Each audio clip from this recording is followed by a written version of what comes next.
قرآن کریم سمجھنے کے لیے سب سے اہم ترین چیز جو ہے وہ کیا ہے؟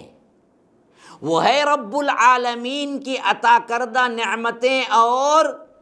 اس کی کائنات میں غور و فکر اور ڈر، اس کے لیے ہدایت ہے۔ اسی لیے شروعات میں بھی بقرہ کے فرمایا ھدی للمتقین، ہدایت متقین کے لیے، اصل میں جو لاپرواہ بیزار اس کے اندر نقص نکالنے کے لیے وہ جو پڑھتا ہے اس کے لیے نہیں ہے، جو صحیح بات ہے اس سے وہ موافقت کرتا ہے، حق کو ماننے کی صلاحیت ہوتی ہے، تو اس کے لیے ہدایت ہے۔ تو اس کتاب کو مناظرہ بازی کے لیے یا اس کتاب کو اپنے منمانے تعویلات کے لیے یا اس کتاب کو اپنے گمراہ کن عقائد کے لیے جانچنا شروع کرو تو یاد رکھو اس کے بھی دلائل مل جائیں گے، کیونکہ مقصد صحیح نہیں تھا۔ اور اس کتاب کو ہدایت کے لیے پڑھو تو یاد رکھو ہدایت ضرور بھی ضرور ملے گی۔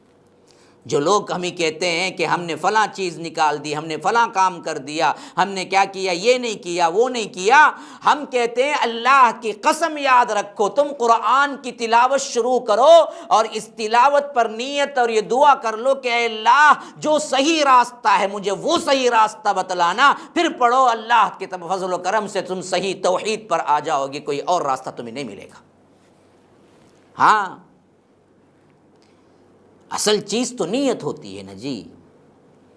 اس پر آپ سب سے زیادہ کیا ہیں توجہ دیں۔ اس قرآن کو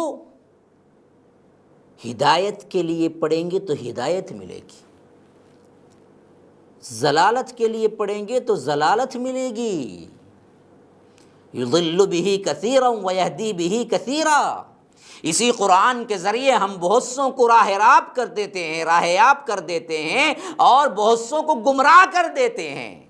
جو ٹیڑھ نکالنے، نقص نکالنے اور اس میں سے کیا ہے کجی اور اپنے عام فہم یا اپنی تعویل یا اپنے عقیدے کے مطابق ڈھالنا چاہے، اس کو بھی کچھ دلائل مل جاتے ہیں۔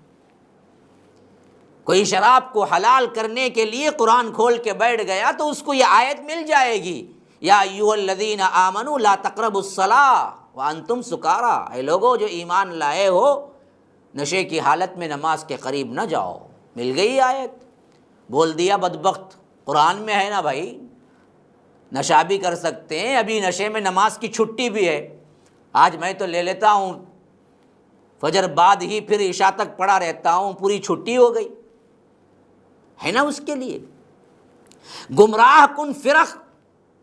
گمراہ کن ضلالت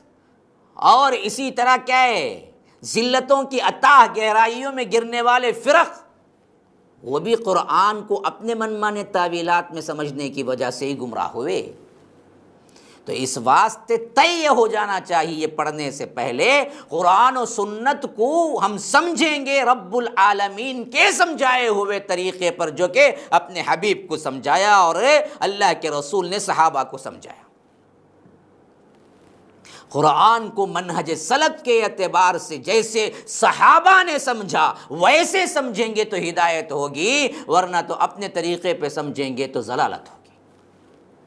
اسی لیے اپنے آپ سے سمجھنے کے لیے اللہ کے رسول صلی اللہ علیہ وسلم نے بڑی دردناک وعید سنائی، کہا کہ من فسر بالرائے، اپنے رائے سے اپنے ذہن سے کوئی تفسیر کرتا ہے، کوئی تعویل کرتا ہے، کوئی معنی پہناتا ہے قرآن کا، وہ اپنا ٹھکانہ جہنم میں بنا لے۔ آج تفسیر بالرائے بہت زیادہ ہو گئے ہیں، جو کہ عوام کے اندر مقبولیت بھی اختیار کر چکے ہیں، جو چاہے جیسے چاہے تعویلات کرو جی۔ تو یاد رکھیے یہ چیز نہیں ہونی چاہیے، یہ نیت بھی پاک ہو، حاصل کرنے کا منبع جو چشمہ ہے وہ بھی پاک ہو۔